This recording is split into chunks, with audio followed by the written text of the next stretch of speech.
Konda Mason's Brown Rice Hour, a podcast that quilts together a fabric of connection between land, race, money, culture, and spirit.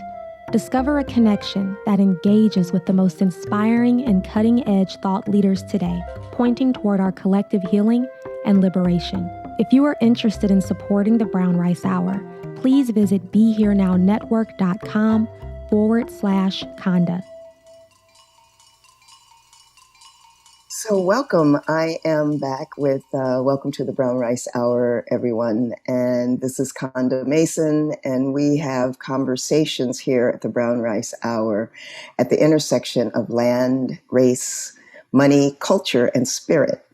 And so that gives a lot of latitude for a lot of great conversations. And I'm really, really fortunate to know and to have with me a lot of great people. And today, I'm extremely fortunate to have a very special guest. And my special guest today is Miss Krista Tippett, the creator and the host of the On Being Project, which is a public radio show and podcast about what it means to be human, how we want to live, and who we will be to each other. Krista, welcome. Thank you. I'm glad to be here. It is so awesome for me to have you here. I can't tell you. It's just like a dream come true. I really am so thrilled to have you on my podcast. It's pretty intimidating, I have to say. But, you know, we're going to go for it. You are the podcast queen. I'm in good hands. I know that. So I'm going to do a little bit of a bio on Krista Tippett. And so Krista is the host of the On Being public radio show and podcast.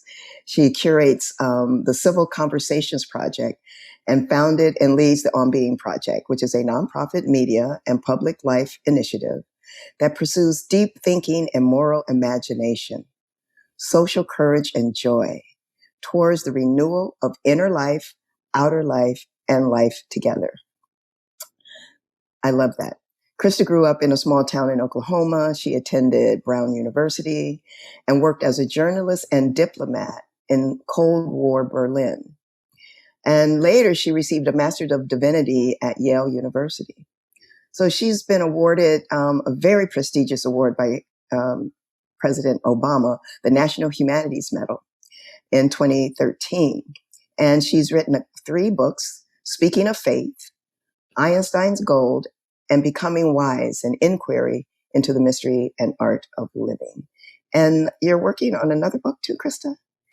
Well, kind of. I was supposed to publish a book. I was supposed to finish it this year, but you know, when you finish a book, because of publishing, if you're writing a book right now, you're writing into late 2022 and early 2023. And I feel like if we've learned anything in the last year is that we don't know what's going to happen next month.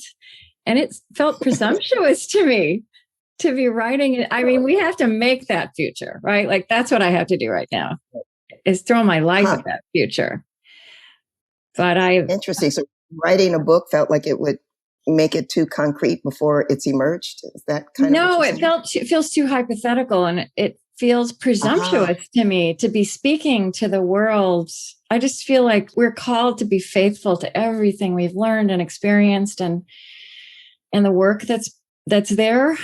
And I feel like speaking into that hypothetical world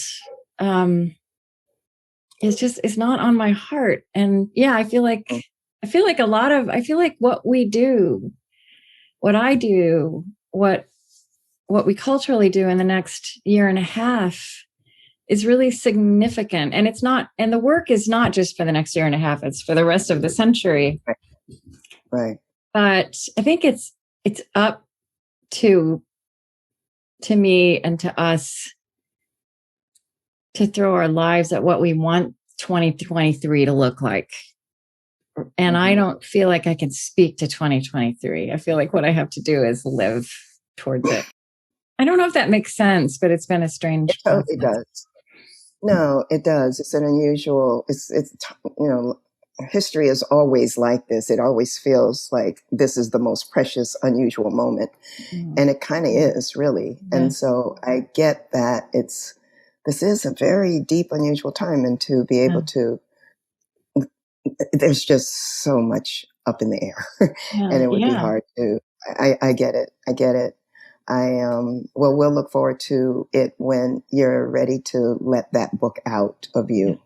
It'll be a wonderful, I'm sure, and very profound undertaking. I want to, we've begun, but I'd like to go back a little bit and open up sacred space. This is kind of my tradition, is opening up sacred space. And how I do that, I just honor the ancestors and the land which we are sitting on. And I am here in Louisiana right now, which is my new home. And I happen to be in New Orleans right in this moment. And this is Choctaw country. This is the land of the Choctaw people. And so I just like to honor that. And I'm wondering if you can tell us a little bit about where you are, Krista. Yeah, I'm on Lakota land in Minnesota. And I've also thought a lot this year. I was just back home in Oklahoma. And, you know, pondering how I grew up in a town called Shawnee, in a county called Potawatomi.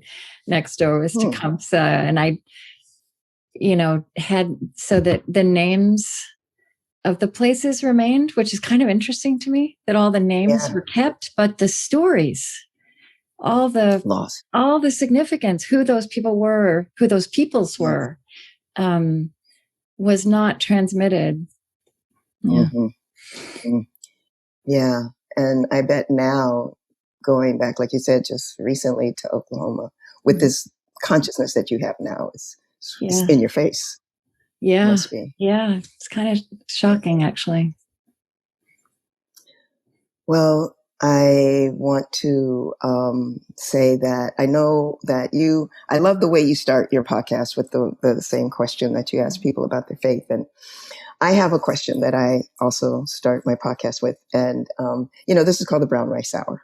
Yep. And it's the Brown Rice Hour because it's a play on a lot of reasons why I call it the Brown Rice Hour. As you know, I'm also working with rice these days. But brown rice also changed my life. It was when I became a macrobiotic and all of that back in the day.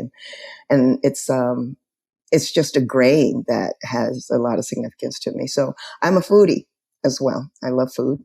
And I find it interesting to ask people this question because it shows all kinds of ways that you get into their personal lives. And that is, I asked the question, what as a child was your comfort food? And who prepared that comfort food for you? You know, I wish I had, I don't have an answer to that question that is as meaningful as I wish it were, but it actually, the answer I have also tells a story of our country, right? I grew up in the 1960s with a mother who'd studied home economics. And, it was this moment, I feel like we're just, part of what we're unraveling now is what we did to food in the late 20th century. And it was this discovery that you could get foods out. I mean, I thought of, honestly, food came out of boxes and cans and, those containers that biscuits, right? Biscuits and cinnamon rolls and cookies were in those cardboard containers. So that's actually most of my food life was what was considered to be progress. And it's the best example I know of that innovation is not always progress, right? And and so because it was high innovation. At the same time, my grandfather, who was a Southern Baptist preacher, always had this plot of land outside my hometown, and also we'd really. This is kind of what you're getting into now, Konda. Like farming was looked down on, in this tiny little town I came from, where I don't know what was better, but somehow it had been diminished. But my grandfather always kept this plot of land. And when he retired, he moved there and he had a few cattle and he had pecan trees and he had a garden. And we would go over to his house And I can still taste to my grandparents' house, and they always cook the exact same thing. My grandmother always cooked the exact same thing. And my parents made fun of it, but I love that meal so much. I never wanted anything else. It was fried chicken and cream gravy and biscuits and vegetables from the garden, tomatoes and onions. And okra. I loved okra. It's so hard to get, and you can't get it in Minnesota. And No. my grandfather made these he grew these onions that were so sweet. And so that's my favorite food memory, but it's like kind of off to the side of my primary food life.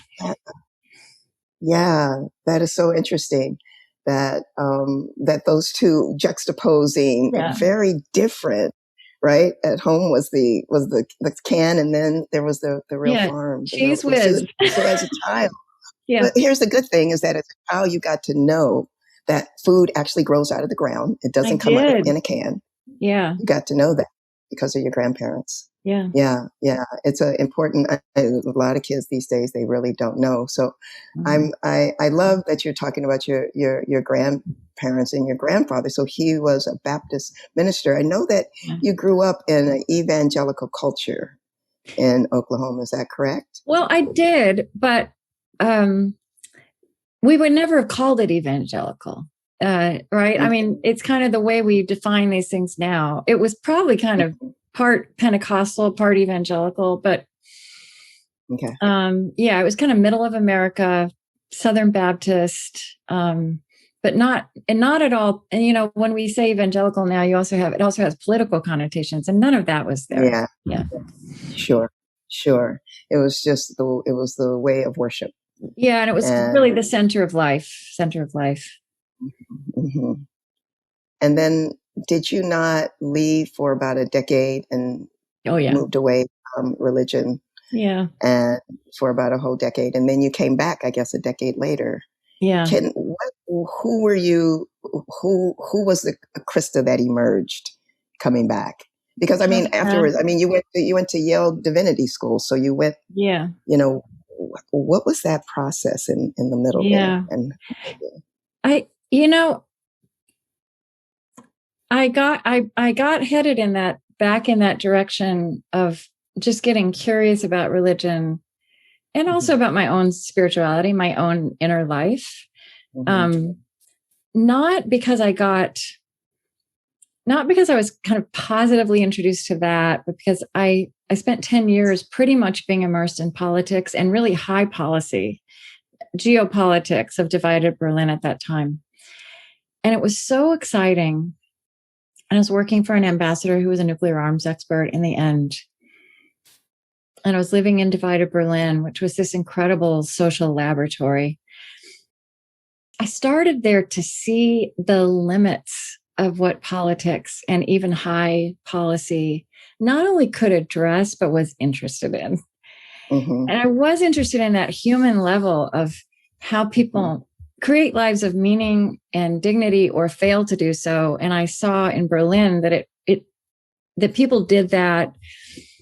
And it wasn't dependent on the circumstances you were handed. You could be handed the worst of circumstances and create a beautiful life. You could be handed the best of circumstances and have an empty life. And to me, that was as fascinating as nuclear arms. And it was a little hard for me to justify the importance I attached to that. But what I started to realize is our spiritual traditions that have honored the importance of that. And so very gradually then that led me to say, okay, if I'm going to take this seriously, then I want to study this and I want to see what's there. Wow.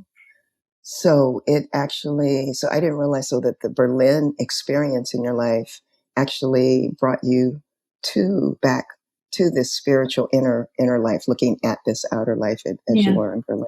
Yeah. Interesting. And so, you have a way, Krista, of talking about faith that it doesn't seem to alienate people. I mean, sure, there must be people that it alienates, but by and large, you have this way of talking about faith that I love, that is so inclusive. And I come to think that it has to do with so many sources of input. When I think about your life, like some of the things that you just described, I think about all the many people that you have set your life up to talk to. You've set your life up so that you have these conversations. You're constantly getting this input from so many people, you know, all over the world, all over the globe, right? Theologians and scientists and activists and poets. I love that. All the many different types of people that you bring together, that you speak to. And I wonder if, I thought about this last night. I'm wondering if it's almost like you have the ability right now, or I don't know if you're consciously or unconsciously doing something, but it feels like you have all the ingredients to put together almost a new kind of spirituality. Almost a new kind of spirituality that I decided last night is called Tippetism. Don't tell anybody in public radio, okay? I won't. But I'm thinking that there's this new thing called Tippetism. And if there was this new spirituality called Tippetism, that is this amalgamation of all the input, what would you say would be its foundation, or what would be at the core of it? What does it incorporate? I have never thought about this question. But I think so. You know, it's great. Rabbi Abraham Joshua Heschel talked about something he called depth theology, and and he's a good figure to illustrate this, because I mean, he was from, I don't know how many generations of East European rabbis. I mean, he was just his lineage was so deep and so particular.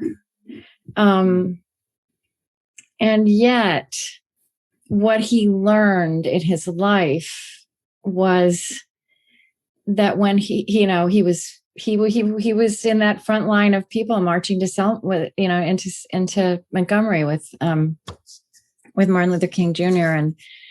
And he had all these, he ended up having all these friendships and these dialogues with people who were as deeply rooted in their tradition as he was deeply planted in his, and spoke a language, right? A vocabulary, and had this world of ritual and ways to analyze the human condition, as well as who God might be or what faith might mean.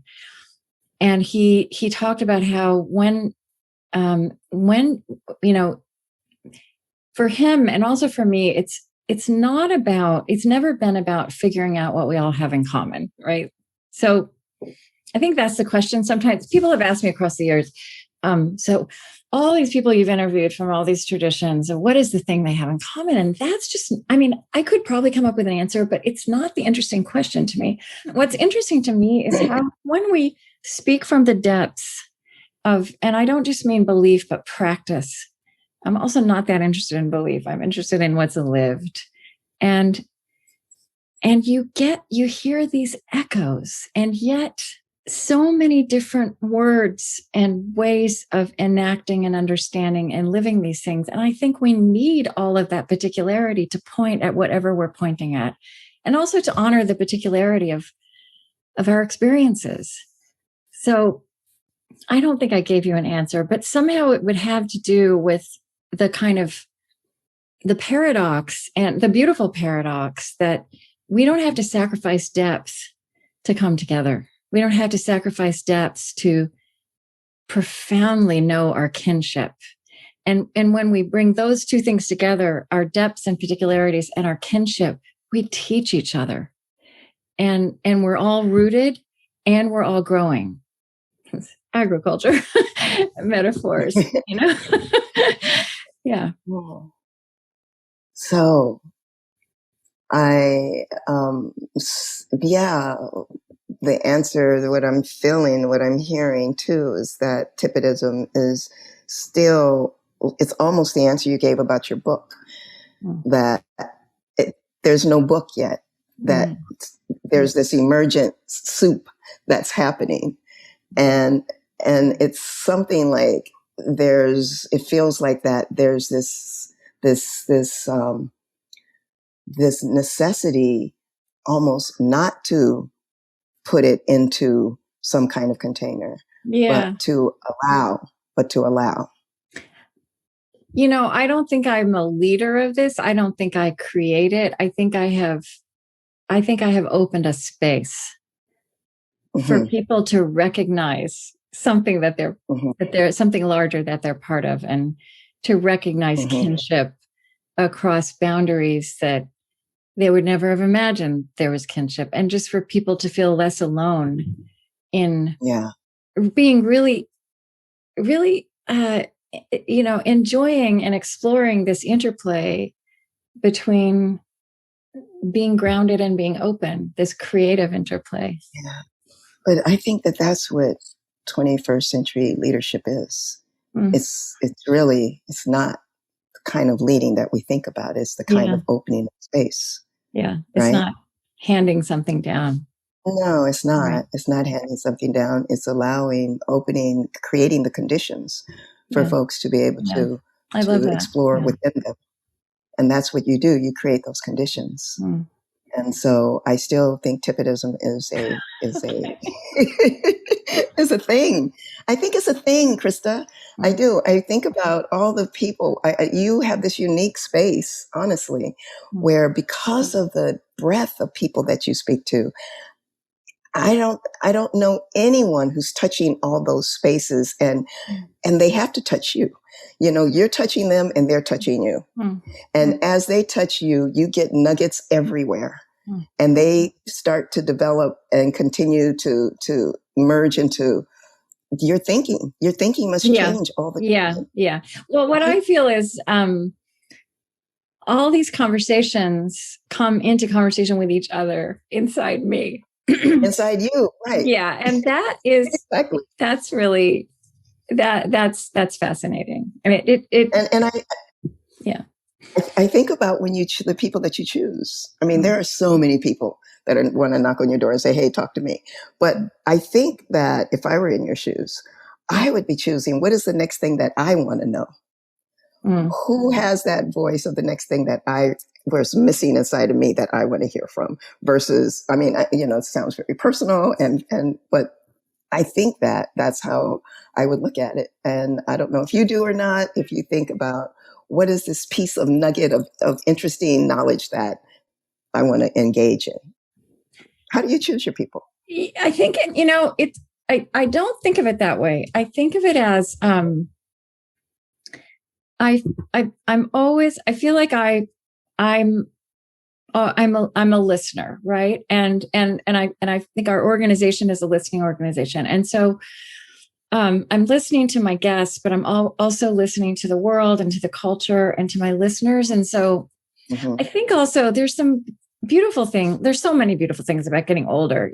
I feel like at 60, I turned 60 in 2020, and as you know, and I trust my gut so much these days. And, it's so wonderful to live into your gut. And so, especially in this last year, it's a combination of, especially in this last year, I was so attentive to what I was feeling and how I was reacting and responding and what's happening in the world. But then I'm always also kind of testing that against, is this what other people are saying too? And sometimes I think my gut is good. So I feel like I felt, especially in last year, I was in tune with something, but not always. I mean, I have to, so it's this combination of what I want and then feeling around for, is that longing part of a larger longing? Yeah. Is that what the world is asking for? And the people are asking for so much right now. Yeah. I decided in this interview that I wanted to talk to you about the lens that 3 people that you have interviewed that speak deeply to me as well. And I'm looking at them as the 3 Black men in your life. Okay. Because the Black voice is so important to me, and obviously, and how you access that the Black voice and what you do and bring it in and how you integrate it. And so I just wanted to highlight and talk to you through this lens of three Black men in your life. Okay. And I wonder if you can guess who they are, but I'll just tell you in case you guess wrong. The first one is Dr. Vincent Harding. Yeah. Right. Mm-hmm. The second one is Resmaa Menakem. Yeah. And then the third is Brian Stevenson. Okay. Okay. Yeah. Yeah. Do you know Jason Reynolds? That's all. He's also an amazing younger man. Well, younger. Yeah. So there are many Black men in my life these days. And of course there's Lucas Johnson, my head of my social healing. But Vincent introduced me to Lucas, right? Right. Vincent. You want to tell people who Vincent is? Yeah, Vincent Harding was, when I met him, a civil rights elder. He, in the Southern Freedom Movement, he was in Chicago, and he was in the Mennonite tradition, which is a beautiful peace building, peacemaking tradition, deep lineage. And he was a young man in his 20s, and he met this young man in his 20s named Martin Luther King Jr. and ended up in Atlanta. And he not Atlanta. Atlanta? No. Where were they? Yes, Atlanta. Yeah. But anyway, he ended up being really at the heart. There's so many incredible people, leaders, change makers, social creatives from that movement whose names we don't know. So I think Vincent is known by some, but he's not known by all. But he helped write. He helped write King's Vietnam speech. He ran the Mennonite Center. He was absolutely right in there in the formulation of the philosophy and practice of nonviolence, and he was just an extraordinary person. After kind of the height of the movement, he dedicated himself to young people, and also to he created this project called Veterans of Hope. And that's how he described the people who had been involved in that movement of the 60s and 50s and 60s. And he brought young people into contact with these Veterans of Hope. And he was just one of these people when I met him. And I suspect he was always like this, but certainly when I met him as an elder, he was you just sat at his feet.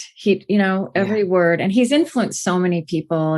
Isabel Wilkerson comes to mind. I mean, I'm always meeting people of a new generation who are being formative and who are formed by Vincent. And he introduced me. So I interviewed him, and it was amazing. And it was such a gift to introduce Vincent Harding to a lot of people who hadn't known about him. And then I remember I invited him. So we stayed in touch, and we kept somehow intersecting. And then I invited him to come to something I was doing. And at first he said yes. And then he called me and he said, Krista, I've been thinking about that invitation, and I want you to invite this young man named Lucas Johnson. And he said, this young man embodies for the 21st century what we started in the 20th. And as you know, now Lucas, I got to know Lucas, and he now is a co-leader with me of the project. And so I feel this connection and Vincent was like a father to Lucas. Lucas refers to Vincent as Uncle Vincent. And so I feel this very direct connection to him in everything I do now.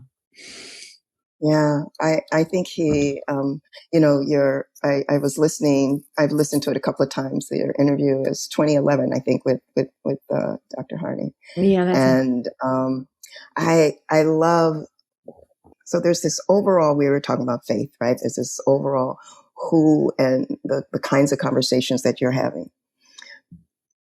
Intersecting that is the conversation of democracy. Yeah. Particularly when we talk with Black folks, democracy and faith and spirituality, that intersection come together. And Vincent Harding really, that conversation went into that democracy and faith and that intersection there. And he says also, he talks about what does it mean to be truly human? He asked that question. Yeah. I'm wondering, did you get that from him or did he get that from, was he playing off of what you had said or how did that work?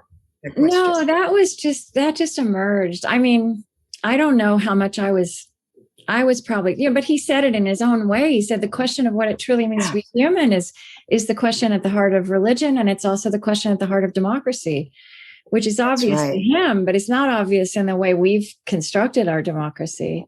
And he also said, and I always quote him on this, when it comes to being a multiracial, multi-ethnic, multi-religious democracy, we are a developing nation. Developing nation. We've only been at this, he says, for 50 years. And it's important to remember that. I mean, but when he said that to me a few years ago, I think right now that feels very present in a way that it didn't feel as obvious 10 years ago.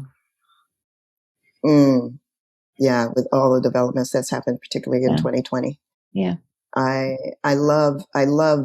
quoted those are my passages in that interview as well that I wrote down that I love. And you say that it's obvious democracy. He says democracy is simply another way of speaking a question.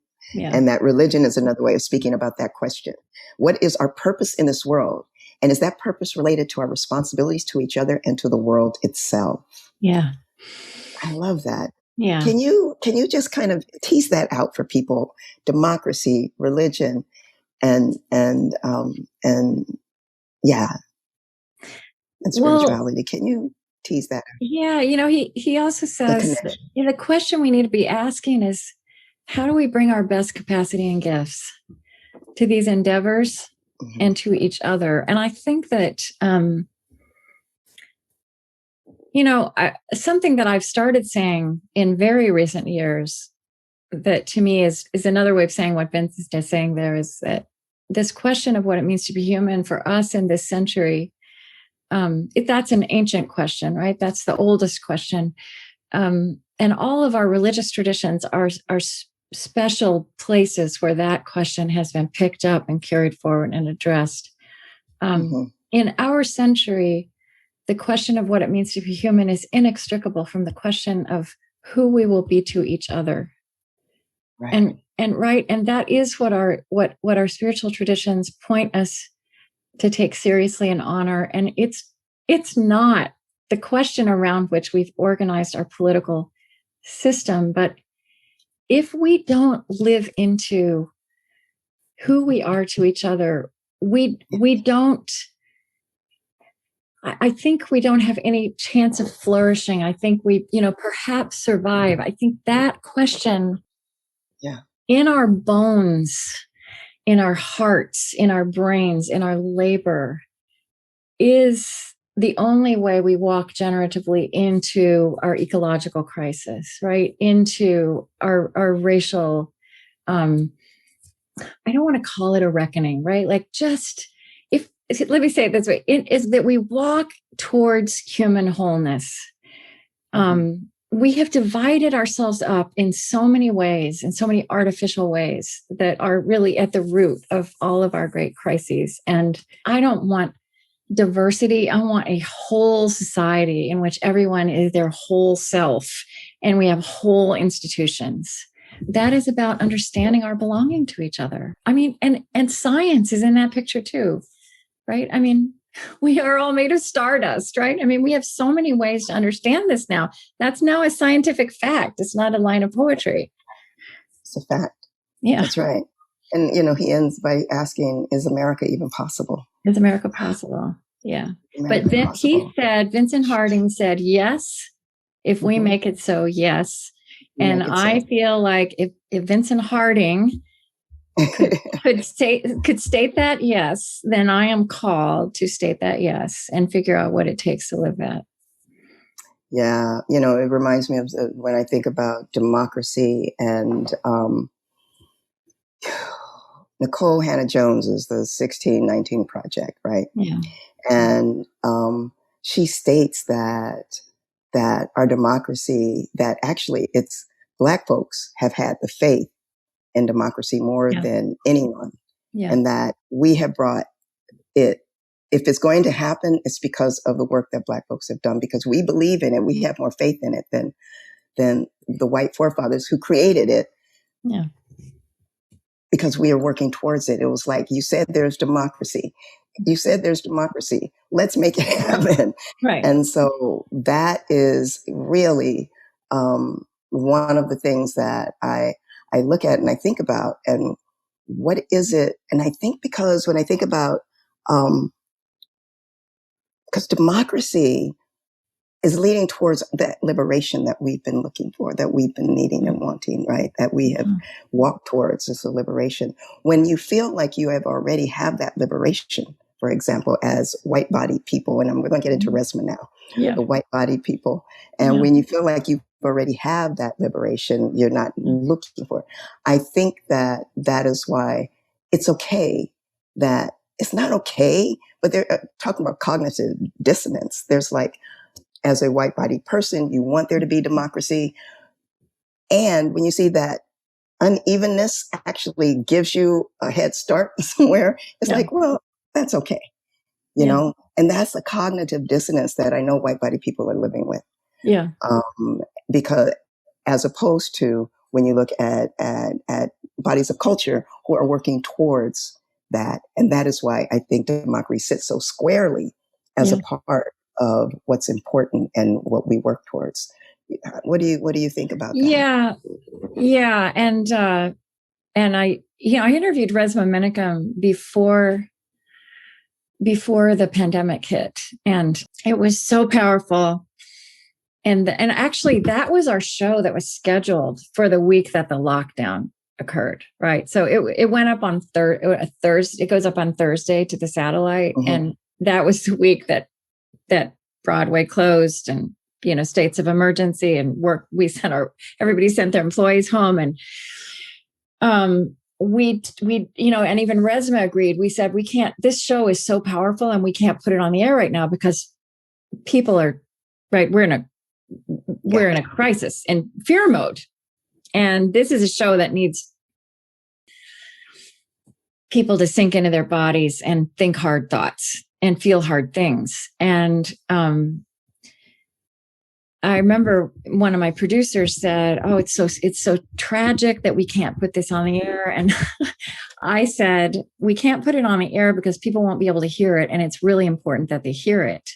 And I also remember saying, "Sadly, I promise you, we will have a moment before too long when we have to talk about race and we put Resmaa on the air." And right and then George Floyd is murdered in our city where where Resmaa lives. Right, where the three of you, where the two of you live. We all live. So and just there's so much we could talk about there, but just to what you just said, part of my reaction, part of what's on my heart. Well, first of all, you're right. I have bringing a voice like Resmaa or Vincent or Brian or Jason Reynolds or Isabel Wilkerson or, on, and people who are less well known. That is such an honor. And also one thing Resmaa made me so aware of is how important it is that white people talk to white people, right? And that we not all right, and that Black people talk to Black, that we don't all have to be in the same room, partly because in some way, he talks about trauma that's there in all kinds of bodies, and in some cases, in the case of white people, there was trauma, and that we did this terrible thing human beings did, which is just pass on the trauma to others. And so, but it's not actually always healthy or helpful for us to do our work together. And so when you talk about, I was just last night with a group of white friends, and the conversation that is on my mind is, I'm a white person. I have a lot of stability and power in my way. And it doesn't cost me anything to be anti-racist, right? To make that move, to declare that. And yet people like me, what we have to do is talk about where we send our commitment to local schools, right? Like, it's where the rubber meets the road. It's not about making statements. It's about how we live. And there are structural impulses, especially when it comes to, how you want the best for your children. And that has created, what that has meant and what it has spun out into in terms of the structures of our life and the effect on other children. And so what I'm aware of is there's this thing that happens in progressive, comfortable circles of, we're the ones who have Black Lives Matter signs in our yards. We're the ones who say we're anti-racist. We're the ones who are checking our language. And those white people are, waving Confederate flags or telling pollsters that they don't agree with Black Lives Matter. But I think we're all on a pretty level playing field. In terms of, so I think it's for white people in white bodies to open that hospitable space for other people in white bodies, for us to work this out together. Yep. Because it's not good enough for people in Black and brown bodies, for white people to create these artificial, we got to get our act together. I agree. And I'm happy to hear you say that. And I think that's it was interesting to watch that interview with you and Resma. I watched it. I don't know how many times I've watched that interview. And I think it's the first time that I saw your being I guess I would say you were challenged not to be challenged. In a way, there was this challenging, and I wish I could see you, because he mentioned at one point the red face that you had, and and you're animated, your voice, I could tell it was like he was pushing, and it was the first time that I ever heard. That's why I listened to it over and over, and it's like that is what it is. There's I know that we want, and you as someone who is who sees humanity the way that you do, and knowing that we doing this together, how do we be together? And understanding what Resma was saying, in which I 100% agree, and a lot of Black people do, we have to do this in separate spaces. Yeah. We have to do this because there's too much trauma and too much retriggering trauma, and there's too much unsafety. It's just unsafe.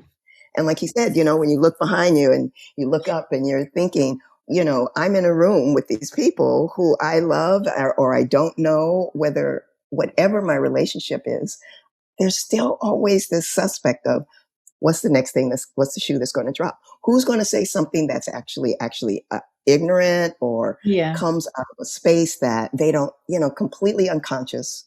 Yeah. But and there's this unspoken need for you to offer forgiveness and for you to help in the healing. And that's not your job.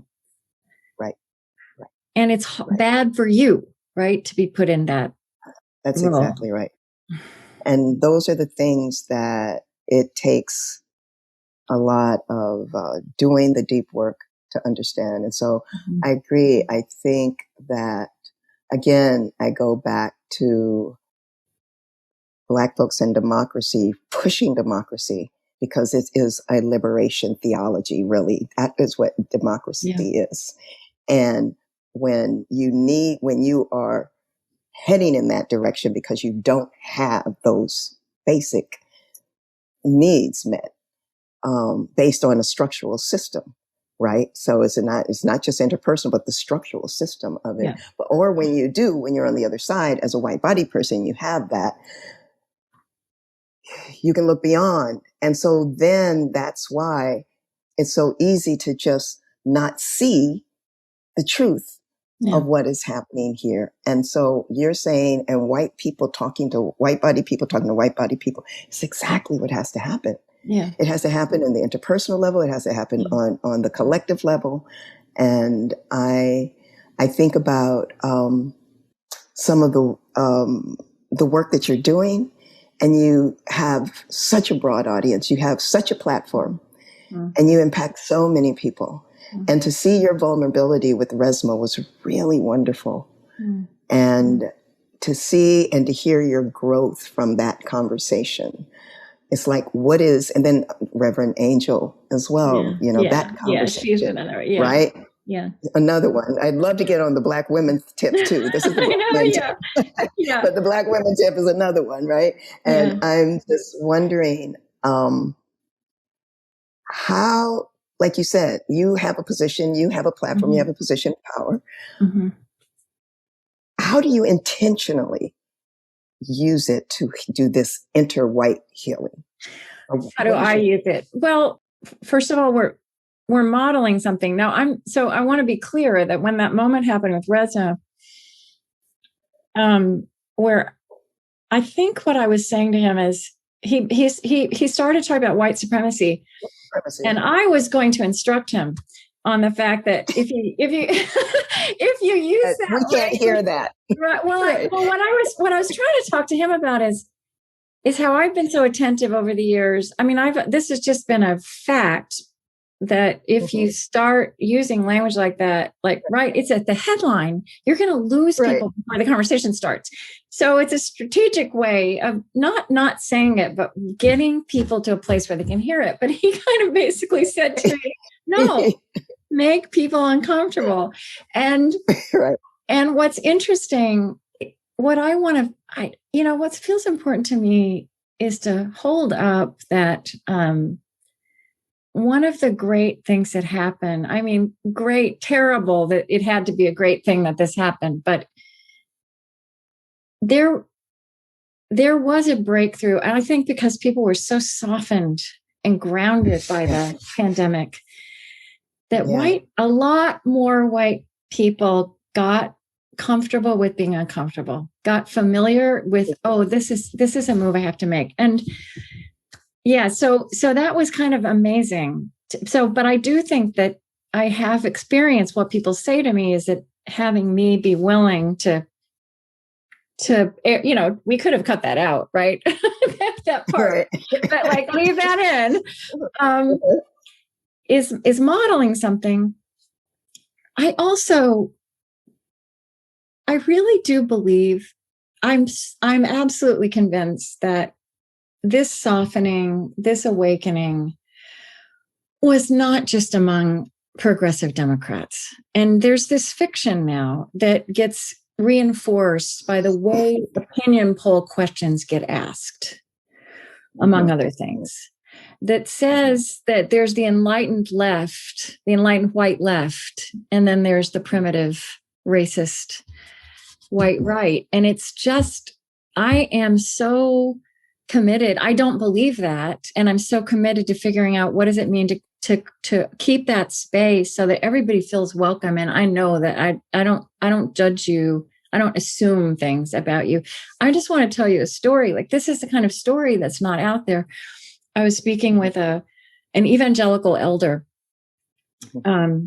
about this question of how do we make this conversation that's big and spacious and everybody is honored and welcomed and we grow together. And he told me a story about a group he's in, a couples group that they've been in forever. And everybody in there is a conservative evangelical. He's a conservative evangelical, but he was involved in the civil rights movement in the 60s. And so he's like always had that in him. And it's very much integrated into his Christianity. He didn't vote for Donald Trump, but everybody else in the group did, although they didn't talk about politics. But anyway, he told me a story about a man in that group. These are people probably in their 70s. And there's also an African-American man in the group. And so when all the protests started, this white gentleman had a conversation with his Black friend, his same age, who's also conservative, and was complaining about the protests and about Black Lives Matter. And isn't this overblown? And this man who he'd known forever, who is, in his camp politically and theologically, shared with him what it has been to be in his Black body for 70 years in this country.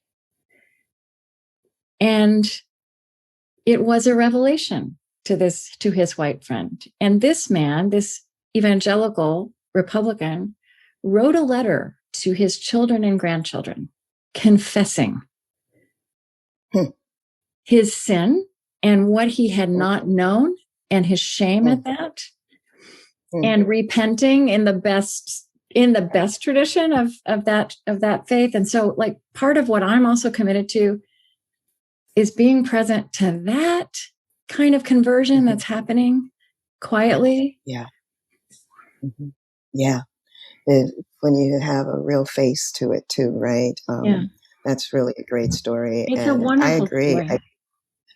I think that I have faith that is true, that no, it's not just, it's not just the progressive whites who have, this aha moment and are, and it's really important that, the nice, I'm a nice white person over here, and you're the bad uncle over there, racist uncle over there, that split is not going to work. It doesn't work. It's not helping.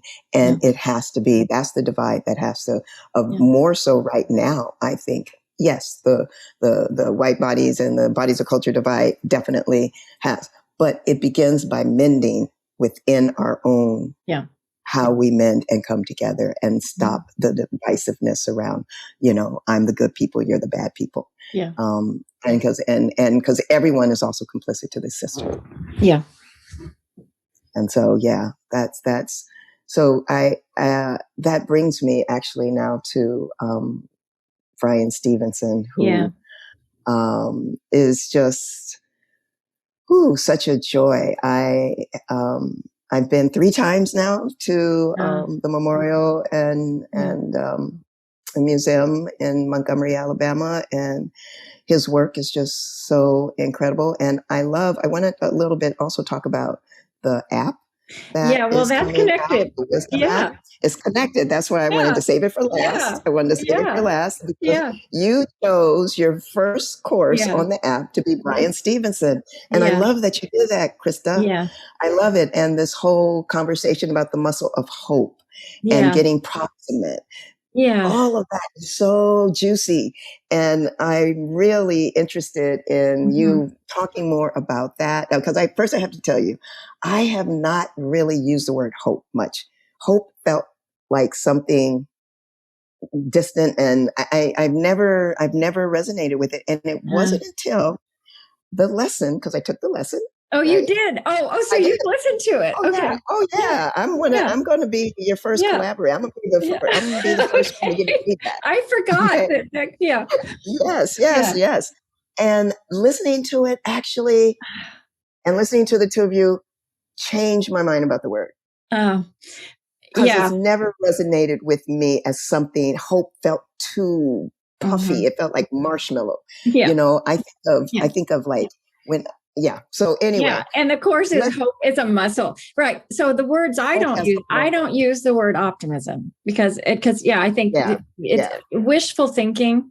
No. Yeah. So Bryan Stevenson, what is so amazing about him,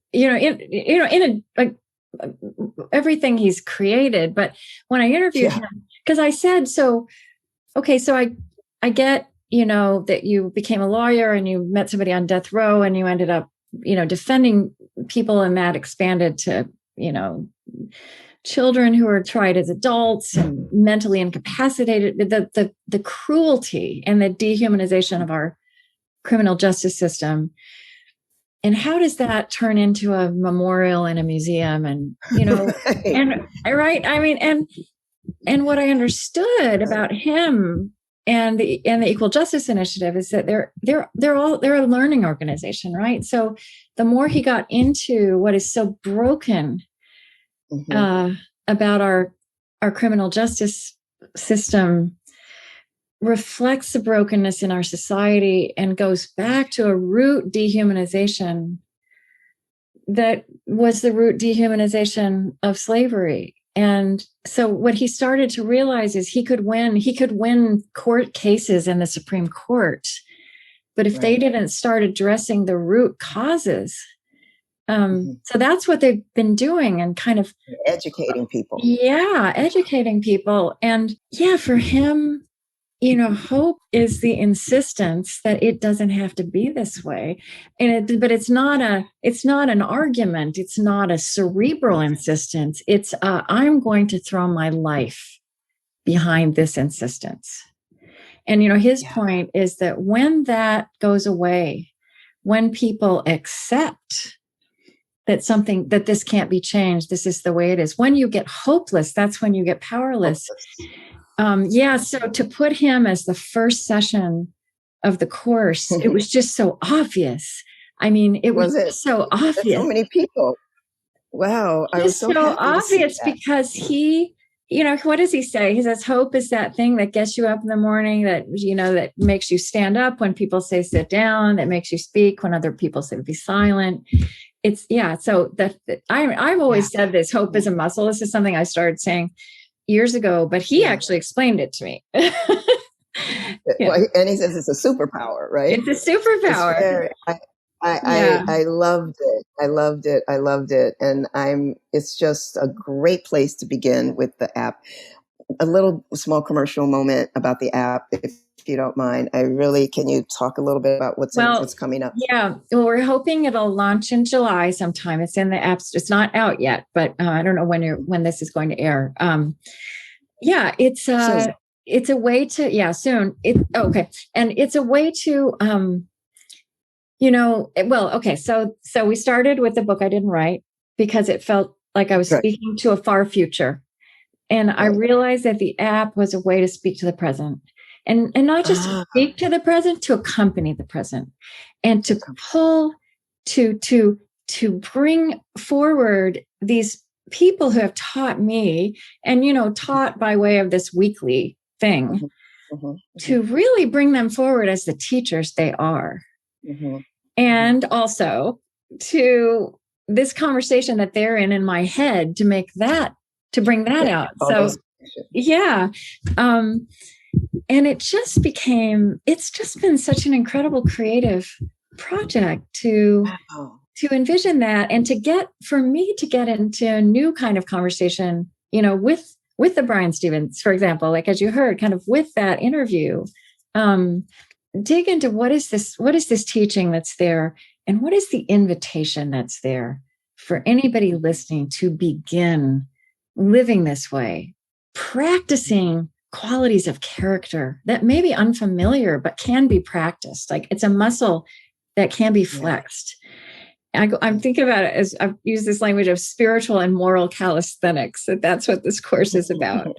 But with the Brian Stevenson interview, the headline is hope is our superpower. And actually, evolutionary biologists are saying the same thing, which is fascinating. But his counsel that, a superpower is a little bit intimidating. But how do you start? You get proximate, right? So his whole thing started with one conversation with one man on death row. And he was a law student and had no idea what he was getting into. And he started learning from there. And the question that everybody's asking, not everybody, but enough of us are asking, is how do I begin to walk into what 2020 gave us to do?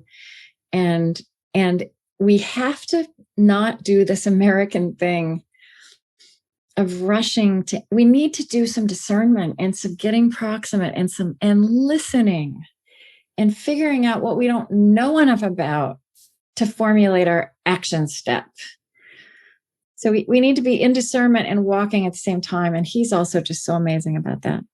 I really love the intimacy of what I've experienced so far with the app, the small nuggets. And then that second section where it's practice, where you actually are with us, the audience, and doing practice. And I just thought, this is going to be so rich.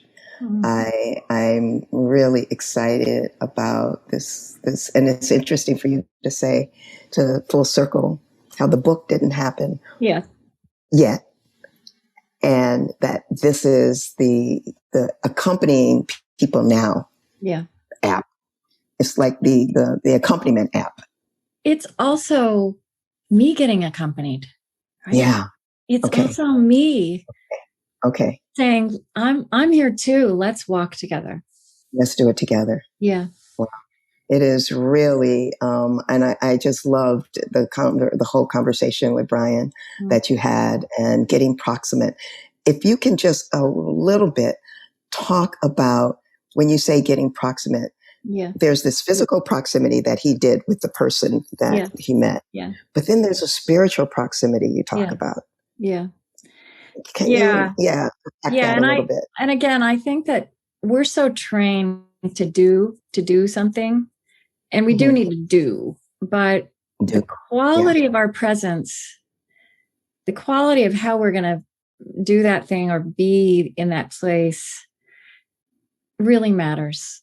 And, the spiritual proximity is kind of getting grounded inside yourself as you step into curiosity. I mean, curiosity is actually in internal work as much as it's external work. And so I think there are these ways that are simple, but actually muscles that can be withered.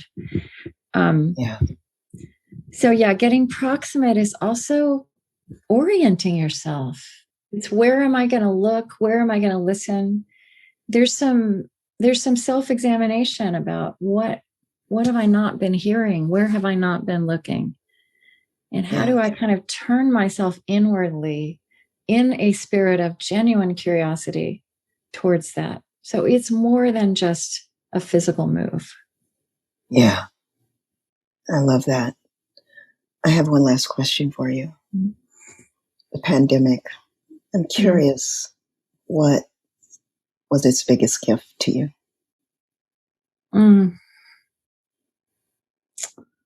Oh, discomfort, I would say. Yeah. I mean, there are other gifts and there have been, trials, but it did absolutely reorient me. So getting oriented to reality, in my body, in my circumstances, meant that I needed to get really uncomfortable and understand that is an invitation. It's not going to kill me, right? It's going to grow still me. Alive. Still alive. And it's for the rest of my life. And it's the way of things. And I'm not alone. And I also want to help other people, let other people know they're not alone in this.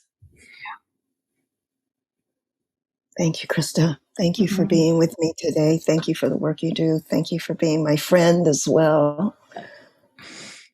It's so wonderful to have you on the show. Yeah.